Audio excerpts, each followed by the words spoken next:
Did you miss us? Because we missed you. Welcome, ladies and gentlemen, to episode 23, the Michael Jordan edition. Not really. Of Press Breakers, where UP Power enters the spotlight. I am one half of this program, Daily Press Sports Editor, the big dog, Mitch Vosburg. Joining me, as always, is producer Noah Johnson. Producer Noah, happy Wednesday. We got white stuff on the ground. Blech. But how are we feeling so far today, man? Good. It's when it was snowing earlier, it was a pretty snow. Now that it's stopped and it's on the ground, I want it to go away. Yeah, you see, this time of year it's pretty, but when you get at the end of February, early March, and in April, you're like, it's not pretty. It's get out, get out. Fair enough. Which does happen. So, yeah, our UP polls dropped. Yeah, I saw that, and I'm excited to see how close you were. A couple weeks ago, you gave us your polls. Gotcha. Yeah, so my polls did change. So, Noah, first boys, Division 1 through 3. What do we got, my guy? Alrighty, and I've been practicing my pronunciations. Yes, we went through this before we started recording, so I hope I'm a proud papa today. Let's see. All right, boys Division 1 through 3. We got Marquette, number 1. Number 2, Kingsford. 2 for 2.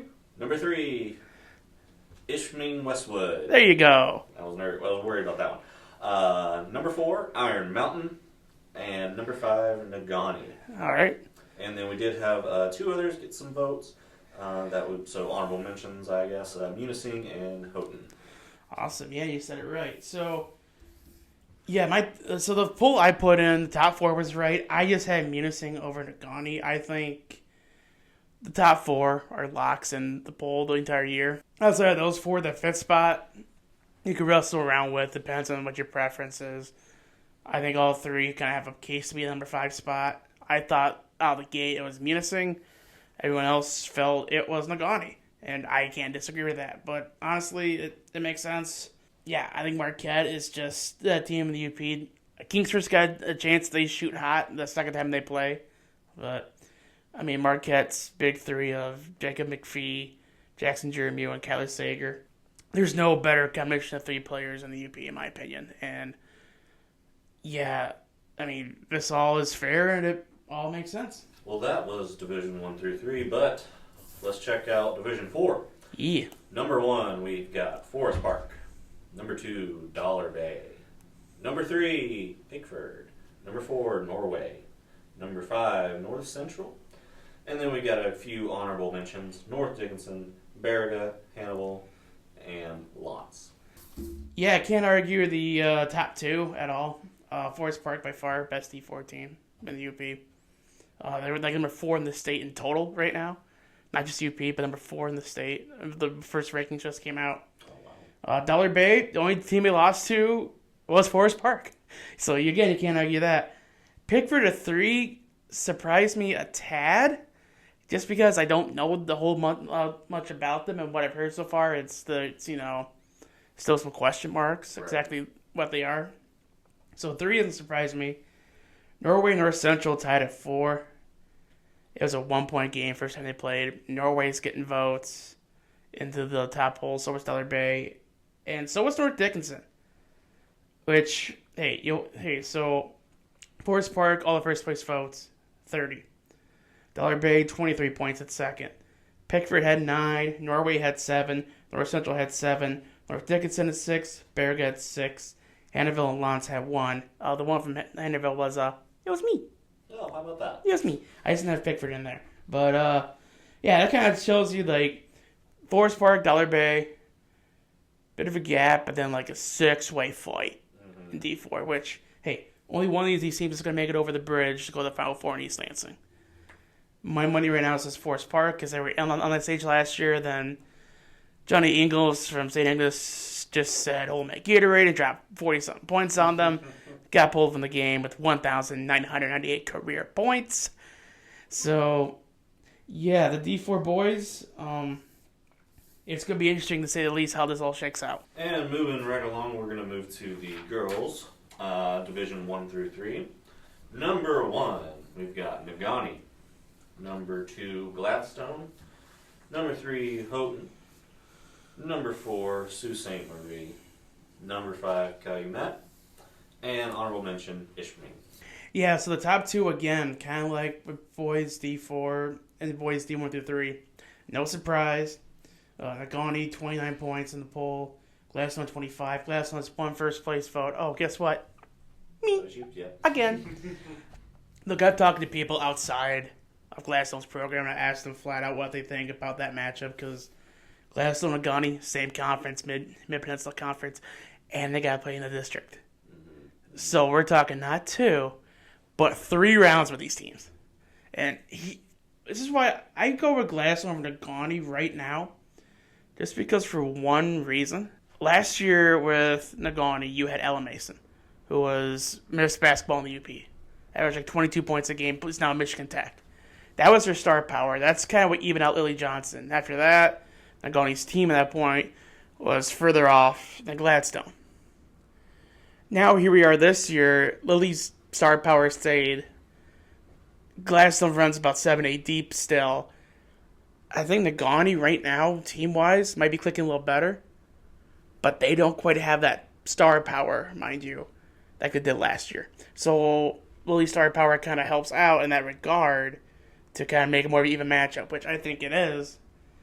But, again, am I surprised Nagani's first and number 1 in the polls? No. Yeah. No. Yeah. No, not at all. But right now I'm going to say Gladstone. I think they have a chance to, in those 3 games, I think they have a chance to win 2 of them. Right. And then Houghton at 3 surprised me just a tad. So my other 3 teams, I had Sault Ste. Marie at 3, Calumet at 4, Ishpeming at 5. I think once Maya Hammer and Genesee Eagle get back rolling together, good luck in that D3 district and region. Good luck. Ryan Regal still knows what he's doing.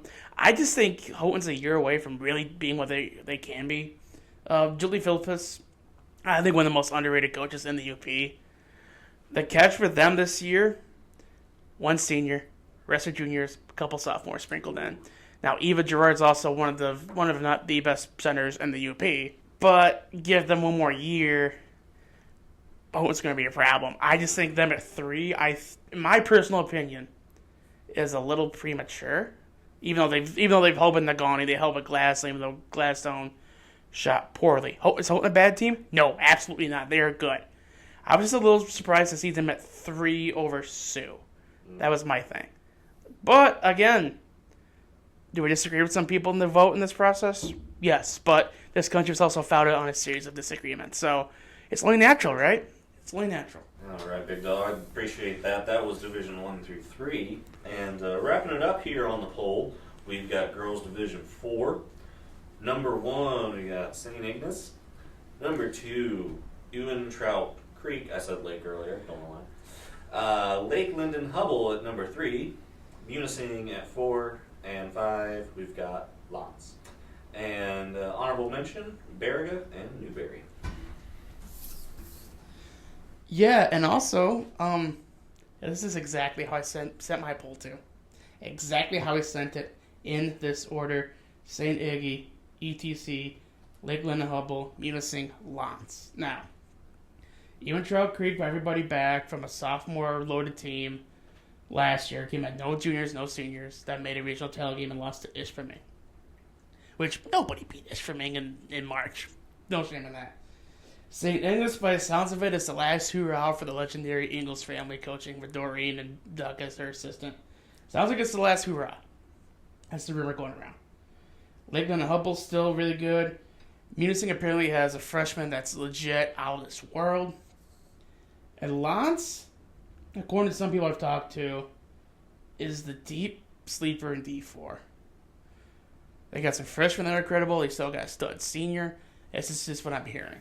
So, personally, when it comes down to the quarterfinal matchup, as of right now, so I'm talking to you on January 8th, 2025, I think it's St. Ignace and Ewan Trout Creek in that quarterfinal game. Now, can a lot happen? Yeah. Could Lake Linden Hubble or Lance knock off ETC? Absolutely. Could Munising find a way to sneak in and knock off St. Ignace in a district or regional game? Yeah. But I'm saying right now, if I was a betting man on high school sports, which, by the way, would be an incredible concept for HBO series, I might do that one day. Who knows? Being a bookie for high school sports in the UP, my idea. Don't steal it. But right now, I'd say St. Agnes and ETC are the two teams in the quarterfinal playing for the right to cross the bridge to the President Center. And hopefully that game's around this area so I can cover it and have fun with it like I did last year. So, yeah, those are just the polls we have going on. But before we shift over into some other things, we got to thank our wonderful sponsors, right, Noah? Absolutely. Pioneer TV and Appliance. Yeah, folks. What a great time to be a sports fan right now, huh? You got college football playoff semis this week. You got 5 straight days of football coming up as you listen to this. Semifinal 1, semifinal 2, super wild card weekend, my apologies. Yeah. Saturday, Sunday, and Monday. You got college basketball starting to pick up. You got NHL starting to get nitty-gritty. The Red Wings have won 5 in a row. Let's go! Great time to be a sports fan. But how can you create the ultimate game day experience for you and your family? One place to go, one place only. Pioneer TV and Appliance. Don't trust any John Doe or Jane Schmo. Don't trust any so-called expert. Trust your neighborhood experts at Pioneer TV and Appliance. Located at 1116 Langton Street in beautiful, scenic, don't have that much snow, Escanaba. And thank you to Pioneer TV and Appliance for sponsoring this episode and so many of our episodes. Shop local, folks. Shop local. We're going to get into some NFL talk, some Week 18. And Big Dog, I think you probably had a great seat for Week 18. Tell us about that. Well, first of all, I might have some long-term hearing damage. My eardrums still hurt. Why is that? Well, I was in Ford Field. There it is. The game's at 8:20 kickoff, right? We got to the gate at like 5:30. Figured get there early. We had to wait 15 minutes to get in. The people in Detroit just ate that up so much. It was awesome. The fact also, too, that Detroit's defense stepped up and held Minnesota to 3 field goals. Wow. Yeah, that was something. I did not have that in my bingo card. For a red zone picks due every week, I had the Lions winning the combined score of points. 93. Oops. That's going to be a 48-45 win for the Lions, which with a lot of fireworks. But no, man, I went in this big rant last week, man. The culture's taking over. Also, we did not realize how big of an impact Alex Anzalone had on that defense. For real. Jack Campbell wears a green dot now on his helmet, meaning he gets the voice calls, which was going to happen eventually. But having Anzalone opposite of Campbell in your nickel packages, that's scary. That keeps the defense at bay. But I think you could tell when he was gone, it's like they're missing kind of that presence, especially because linebackers are underrated. To be honest, if I meet any good team in the NFL that has a bad linebacker, you can't find it. Right. You can't. But no, that was kind of the big thing. Yeah. Did you see Eminem on the jumbotron? Of course, we saw Aiden Hutchinson on jumbotron. They brought out Barry Sanders. They brought out Calvin Johnson. They brought out Mr. Big Shot, my childhood idol, Chauncey Billups, because Portland was playing the next day. It's just awesome, man. It was. How were your seats? We were 38 rows off the corner of the end zone. I'll show you. I sent you a picture. Oh, that's right. Yeah, it was insane. Buying those tickets after week 1 as opposed to the day before saved us probably $1,000. I'm sure. The rest of week 18, though, I'll give you the stage. Overtime loss to Carolina. I was not. I think I've shared with this on a podcast before that anytime I watch the Falcons game, they lose. So I did not watch them in the hopes that would, me, one person, Noah, would change the outcome. Just disappointing. Just very, very disappointing. And, obviously it was a long shot. New Orleans had to beat Tampa, and that just didn't happen. But it's frustrating, it's just it kind of feels like for a Falcons fan, kind of more of the same. Even though, we still have a losing record, but we have more wins than we did last year and the previous 3 years.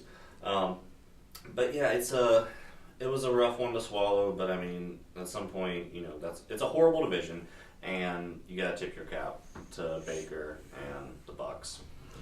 Yeah, so again, week 18, my ears still hurting. The ringing stopped on Monday night, by the way. Okay. Because, like, they showed on Jumbotron, the decibels are kind of flubbed. I think I saw it get to 120 at one point. Oh. Yeah. Now, I don't know how accurate that actually is. Because I know I've been to some stadiums where it's like, it's not that loud and they had it at 100. It's like, bro, there's like 2,000 people here. No way you're at 100. But still, it was, I see why Sam Darnold struggled. Yes. And why they had Minnesota had 3 penalties that were like delay a game, false start, offsides because of the crowd noise. I mean, the Lions' defense made Sam Darnold look like Sam Darnold from the Jets. Yeah, we'll get into that too. So, Super Wild Card Weekend. You ready, Noah? Let's do it.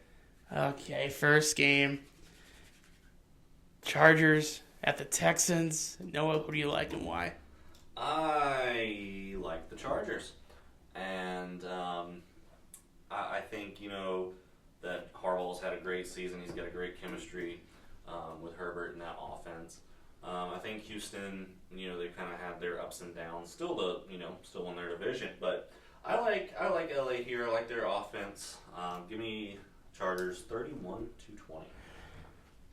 I would like Houston if the O-line wasn't in shambles. They need help. I mean, Laramie Tunsil's awesome, but outside of that, they've been, I think there's a third or fourth different left guard. They're in the second or third different center. They just need to address O-line in the offseason and not get so much rotten injury luck at the receiving core. I mean, Diggs' ACL got blown out, and then Tank Dell, a Kansas City dude, T's and P's of that dude. That was a brutal injury. But, no, Houston's not that far off.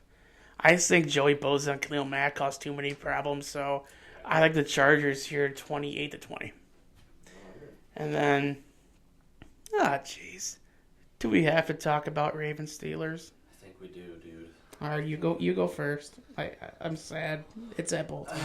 Well, I think this is going to be another classic defensive-heavy game between these two teams. But I think that, unfortunately, for my friend here, Big Dog, that Baltimore is too high-powered for Pittsburgh to control them. Give me a tight win, Ravens 21-18. If Pittsburgh could find a way to throw the ball in the middle of the field, the intermediate routes, offense would be awesome. Mm-hmm. But they don't. It's dink and dunk or all or nothing. And this is the last game of Najee Harris in the Steelers jersey. Things are going to have to shake up big time after this. I don't think Baltimore is going to absolutely obliterate them. I don't think so either. But I just don't see this Pittsburgh offense really doing much on Baltimore's defense. It's finally figured it out. Give me the Ravens here. Give me them 31-20. Okay. Yeah. That's going to be, we might be wrong, but, I mean, that's going to be an interesting game, but Lamar Jackson is just, I think he's going to be too much for Pittsburgh, and like you said, they're having trouble throwing those intermediate routes in the middle of the field. Oh, it's not trouble, it's just they refuse to do it. There you go. So, yeah, then we got the Sunday slate. Denver at Buffalo. Who do you like? Ooh, this one. I like Buffalo. I like Buffalo for not only reasons that they have home field advantage, but Josh Allen has had an incredible year, even losing Stephon Diggs to Houston, still has balled out. I like Buffalo's defense compared to Denver. I think it'll be a close game. I think Bo Nix is going to give the Buffalo offense a run for their money. We know he likes to sling it. But give me Buffalo here, 36-30. Yeah, I have a sneaking suspicion Denver's going to give Buffalo fans a heart attack here. Denver's defense is legit. They have a true number one corner. Pass rush, we'll see. But what a big spot for Bo Nix and Sean Payton. I feel like honestly, I think the Broncos have the better coach.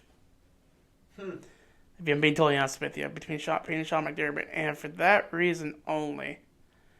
And you know what? If I'm right, I'm right. If I'm wrong, we can laugh about it next week. Exactly. Broncos stun Buffalo 38-34. Wow, that's the first one we've disagreed on so far. So that would be an upset. Yes. And 4 o'clock game on Sunday. Green Bay Packers at Philadelphia Eagles. Noah, how you feeling this one?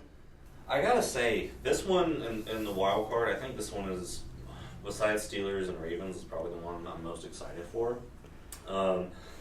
I think the Packers are legit. I think they did have that game against Chicago. But I think they're legit, and I think they're gonna handle business. Jalen Hurts, they cleared him for practice, so he probably will be in the game. We're just not sure, if he's going to be 100%. So I like the Packs here, 34-24. Not so fast. Uh-oh. Green Bay's defense is not the same now, Jair Alexander. Who knows how healthy Jordan Love is. And losing Christian Watson, your explosive deep threat, is going to hurt. So tell me right now, when it comes to running backs, wide receivers, and offensive line, who wins the matchups? It's Philadelphia. Yeah, that's the When you look at defense, at the defensive line, linebacking core, and secondary, it's Philadelphia, right? Right. Yeah, Green Bay is on their way. I love it. It's just not it. It's not right now. Yet. Not yet. They need a true number one receiver. I mean, cool to get all these young guys that are like really solid guys. There's just not that one alpha in that receiving room yet. Right. And because of that, and I mean, Philly's got two. AJ Brown and the Slim Reaper Devontae Smith. So Green Bay's going to make it competitive. Holy smokes, it's going to be tight. But give me Philadelphia to win here 27-20. 27-20. Yeah. 2 disagreements in a row, folks. And this one I think we'd be interesting in too. Washington and Tampa Bay on Sunday night. Yeah, no bias on this pick, right? Noah? No bias? Maybe a little. You got the Buccaneers against Dan Quinn? Oh. Oh, okay, Noah. No part Say of this words, I like. say words, and make your pick. Oh, no part of this I like. This one I think is going to be the highest scoring wild card game in my opinion. We see what Baker can do. We see what Washington's offense can do. And I know that Tampa has the home field advantage, but man, Washington is just such a different team than we've seen in the past, I would say 6-7 years. Probably since the RG3 era.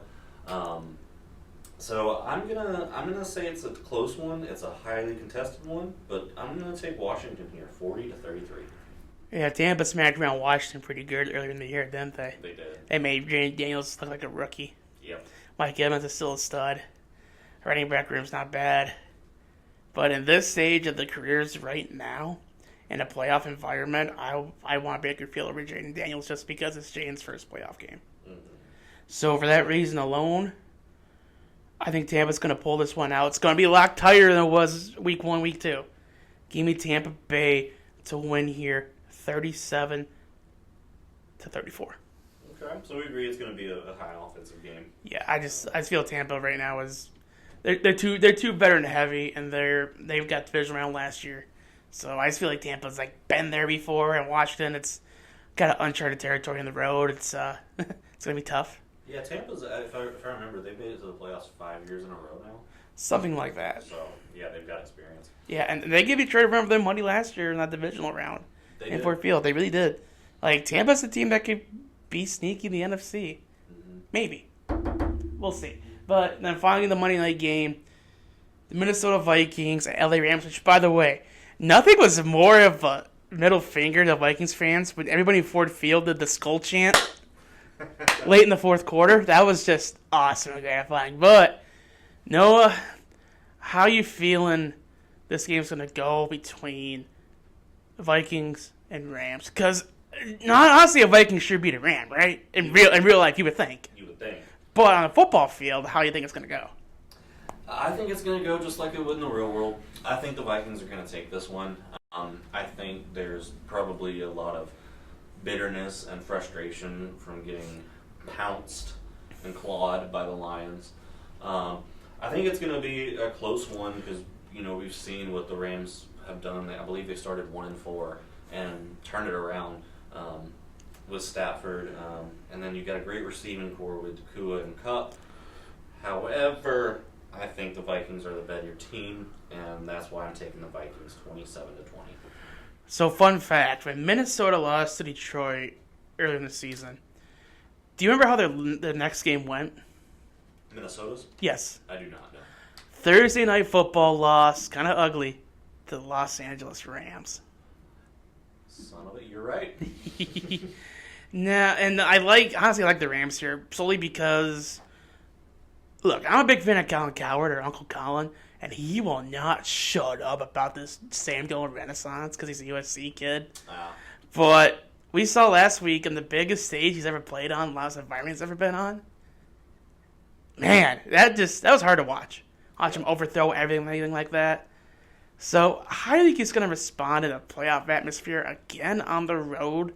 Which maybe he had to get moved to a different stadium because these wildfires in California pressure up to everyone out there. I just don't think Darnold in here. I don't like him in this big pressure spot. So for that reason alone, I like the Rams to win here 27-13. Yeah, I mean, you could be right. I guess my only thing is, and I know it's the playoffs, but for some reason I wonder if in Sam Darnold's head, the game against the Lions, was bigger and more important to him than the playoff game against the Rams, if that makes sense.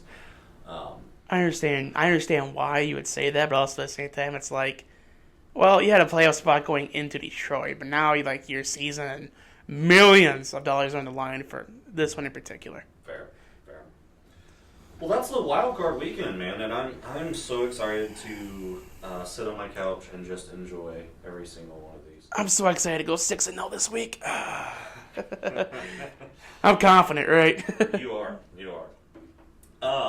But now that we've covered the footballs, we're going to jump into some baseball news. I understand, Big Dog, there was a signing in the MLB that you feel the need you got to talk about. Yeah, Justin Verlander signed a 1-year, $15 million deal with the San Francisco Giants? Who would have thought? Yeah, that was not my bingo card. And we have bingo cards right there, ironically enough. At this point in my life, I'm like, okay, cool, he's still pitching. In 2013, I would have been breaking things. I would have gone haywire. I would have gone berserk. Every single hole in my dad's house would have been punched through. Because I'm still a little bitter about 2012. Just a bit. So it's like, gosh. This would have happened 12 years ago. This would have been heartbreak city for everybody in Detroit. But it's kind of funny how time progresses, right? How things change. So, but yeah, I was thinking too, wouldn't it be awesome if Verlander had one last year in Detroit? See, that's what I thought he might do. I thought he might come back because I would guess this is his last season. Who knows? But I thought he might, Pujols did with St. Louis or something like that. But yeah, and honestly, at this point, if this season doesn't fare well with Verlander in San Francisco, which who knows how that's going to go, I could very well see Verlander ultimately just signing a one-day contract with the Tigers and then retiring. What we're talking about this time next year. I can see that happening because I feel like if he was going to pitch for Detroit, it would be next year when they start to have some things figured out. But I have a better idea what the rotation is and exactly what his role would be if they can actually make a big push. Right. But at this point, this kind of tells me it's going to be a one-day contract. He retires as a Tiger, and he goes into Cooperstown. Hopefully wearing a Tiger hat and not a hat with a trash can. I mean, an H and a star on it. Sorry. Force a habit. So, yeah, that Verlander signing was how bizarre. Very bizarre. Really interesting how he fits in with Logan Webb, and I'm trying to remember the rest of the rotation. But anyway. Yeah. Well, Big Dog, we're going to keep it moving here. It's time for my big three questions. Whoop, whoop. So we got a little bit of baseball. We got a little bit of football. And the first one I wanted to ask you is actually my third question, but I want to ask you this first. Because you just went to the Ford Field. What is one of the most memorable times you had in your youth at a sports game, like baseball, football, whatever? Oh, gosh. Or college. So what I remember most, because growing up we had the Kalamazoo K-Wings. It was a minor league team still there. Actually, have you ever watched it? There's a documentary on Netflix about the Danbury Trashers on the Mafia ran that team. Danbury's biggest rival was Kalamazoo, so it's kind of fun to look back on that. But I remember during the 04-05 lockout, how, players went strikes, so they had to play somewhere. So I remember in that league, there was a Motor City Mechanics. They were out of Detroit. And they wound up signing Darian Hatcher and Chris Chelios. And I believe Brian Smolinski as well. Well, it just so happened when they signed that they were coming to Kalamazoo. That arena was jam-packed, sold out. My dad actually told me a couple weeks ago, I remember that game, we mentioned that Kalamazoo had a power play, and they had Darian Hatcher and Chris Chelios out there. And the Mechanics killed it off, and Hatcher and Chelios controlled the puck the entire time. Which is so cool, because, being in that small of a town and being that kind of kid with those kind of people coming around, which never happens. Right. It was the coolest thing ever. Yeah. That's great. Yeah. That's great. I was just curious because I love hearing about sports stories. Yeah. All right. Let's move it along to some actual sports and not fun stories. Let's go to football. I know we're going to talk about some head coaching in a minute, but let's start right now. I've got there's 6 teams right now that are looking for a head coach, and I picked 4. And I just wanted to give you my thoughts, my first thought of who's going to be this new head coach, and I want your first thought of who's going to be the new head coach. Okay. And again, do not judge me. This was the first thought out of my head. I just tried to get it out. We listen, we don't judge. So thank you. You're welcome. Chicago Bears, Robert Saleh. Interesting. I like that. It's interesting. I feel like it's going to be Arthur Monk, or offensive coordinator for the Ravens. Okay. Good one. This one makes me laugh. Jets, Rex Ryan. Jets. Who cares? Fair enough. Who cares? Who cares?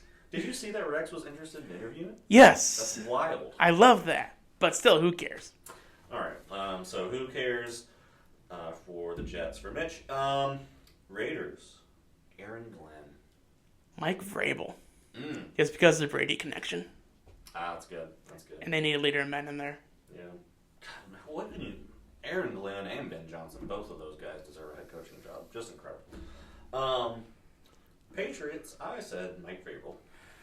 I'm going to go say Ben Johnson. Ben Johnson. That's a good one. Could you imagine how much fun he had with Drake May? Yeah. Oh, man. Well, those are the 4. There's still, the other ones are the Jaguars, and the other one is... The Saints. The Saints, thank you. But moving along, we've got one more question for you, Big Dog, and this is going to do with MLB. A lot of free agents are off the market, the big names like Juan Soto. There's plenty more. Mm-hmm. Yeah, I gotcha. Yeah. So these are according to MLB.com, these are the top 3 free agents, and we're going to predict where they land. We did this a little while ago, but there was more free agents then. Yes. So Pete Alonso, where is he going? If they didn't move Colt Keith to first, I would say Detroit. But at this point, I'm going to say the Chicago Cubs. Oh, that's a good one. Just throw one out there. That's a good one. Because can you imagine him and Kyle Tucker? Oh, yeah. That'd be fun. Oh, yeah. I said the Mariners, but I like yours better. Yeah. I thought the Mariners worked out, but Cubs, Mariners both in your first baseman. This one we've talked about before. Bregman. Alex Bregman. I still think Boston might be the end result, but I see why some people might say Detroit because they're close, apparently. But closely counts in horseshoes and hand grenades. Yeah, that's, you got the relationship with A.J. Hinch and everything. But if it comes down to money, I think Boston's going to win that. But I had the Tigers. Yeah. We'll see. Finally, Jack Flaherty. Still doesn't sign, huh? Still not. Can the Dodgers work a 7-man rotation with deferred money? I'm sure they would. I'll tell you mine real quick. In light of Justin Verlander, I think he goes to the Giants as well. That would be something. I feel like he's too much for Detroit now, which is heartbreaking. I want to say the New York Mets. Mm-hmm. Him, Manaya, Senga, Merrill. They got money to spend now. Yeah, I mean, why not? Why not? Why not open up? I mean, you already paid Soto a crab load. Why not give Flaherty half a crab load? There you go. Well, that's it for my big three questions, big dog. I love MLB free agency, and I love getting updates, seeing where people sign, and knowing if I'm wrong or right. Yeah. But what's next on the docket, big dog? So we mentioned these head coaching jobs. How there's 6 of them. Yes. I rank them based off how I think how they're appealing they are. So we're gonna go start at 6 and end at 1. Are you ready? Let's do it. Number 6, the New Orleans Saints. What about that job screams? Gotta have it. Aging, expensive core. Sure, you have Chris Olave. Ryan Ramchek's getting old. Who's your quarterback? Because the rest of the division kind of has that figured out. And again, you have no cap space. You got bases started from the ground up everywhere outside of like offensive tackle and one wide receiver. Yeah, and Carr has already said he's not interested in taking a pay cut to restructure. So. Exactly. So number 6, the Saints, bottom of the list, but I think Aaron Glenn would take that personally. Number 5, the Las Vegas Raiders. You got Max Crosby, but you're in the same division as head coaches Andy Reid, Jim Harbaugh, and Sean Payton. That's you're kind of swimming uphill with an anchor on your feet, aren't you? Yeah, I mean, outside of Crosby and Bowers, who do they really have? Yeah. And again, the division is loaded for the next couple of years, so it's tough. Number 4, the New York Jets. Who wants to work for Woody Johnson? Seriously? Oh, God. That's my biggest point. Like, that's all I have to say. Who wants to work for Woody Johnson? Number 3, the New England Patriots. There's a lot of pressure. You have your franchise quarterback, but also you're in the same division as this guy named Josh Allen. That's tough. I mean, sure, you got guaranteed wins against the Jets every year, but still. Number 2, the Chicago Bears. Sure, Caleb Williams, cool. But there's been just this weird stench around the organization for the last 40 years. And when you look at the division with Minnesota, Green Bay, and Detroit all having 11 or more wins, all getting the playoffs, and it seems like Detroit's going to be there for a while. Green Bay with Jordan Love. I mean, Green Bay's won 11 of the last 12 meetings. And Minnesota's still going to be a problem. So, yeah, I just don't like the odds in that division. And number 1, I said it'd be shocking. That Jaguars job actually looks decent. I'll be dead honest with you. I mean, you have building blocks, Trevor Lawrence, Brian Thomas Jr., Trevon Walker took a big step this year, and Josh Hines Allen's also a force. So you have 2 edge rushers, a quarterback, and a receiver to work with. Like, I mean, if you work with the O-line, get 1 interior defensive pass rusher, and get a true lockdown corner, like, you're golden. And let's be honest, in that division with the Titans, the Colts, and the Texans, that sucker's still up for grabs. Oh, yeah. That's so up for grabs. I mean, Tila has a playoff win, which, let's see, no one in Chicago has a playoff win. No one in the Patriots has a playoff win. Aaron Rodgers is just decrepit. As old as McGarrett would say, is old and decrepit. The Raiders, gosh. Oh, God. Derek Carr barely got in the playoffs. So, I mean, Trevor Lawrence, all these 6, I mean, you can make a case for Trevor Lawrence being one of your better options out there.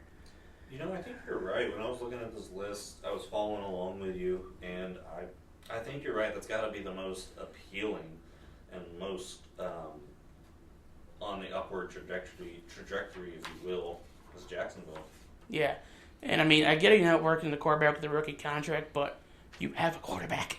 Yeah. You have a quarterback that's made the playoffs and won a playoff game, won it from behind, by the way. So, I mean, you still have talent there. You still got a pretty good linebacking core, too. I mean, you got pieces for Jacksonville. You just need to find the right guy to bring it all out, which is 3/4 of the battle. Yep. It'll be interesting to see where so many of these coordinators end up. I hate to say it, but I feel like the Lions coaching staff is going to be picked apart. These teams wanting to interview coaches. I will say they'll get picked apart only if they win the Super Bowl. That's true. Ben Johnson said he wanted In my to stick personal around. opinion, that's the only reason they get picked apart. If they win the whole shebang, like, okay, we got our trophy. Go do your thing. Mm-hmm. Like, that's justifiable. Right. So, yeah, Noah, anything else you want to get off your chest before we sign off here? No, I complained about the Falcons enough, I think. No, I'm just really excited for this weekend. And not having a team to root for kind of makes it a little less stressful this weekend. So, Wow, that must be nice. That must be nice for your team. It must be nice for your team not to make the playoffs. It must be so nice. I don't know that feeling. I don't know. I wouldn't be surprised if Pittsburgh somehow. I mean, just because it's Baltimore, there's a chance. yeah. There's always a chance. I just don't like the odds. I really don't. I mean, Lamar's probably about to win his third MVP. And, again, the Ravens defense hasn't figured out. Gosh. We'll see, man. You know, things can change. Things can change. Yeah. But until we talk again, for producer Noah, I'm the big dog Mitch Vosburg. Thanks for stopping by. And as always, keep your stick in the ice.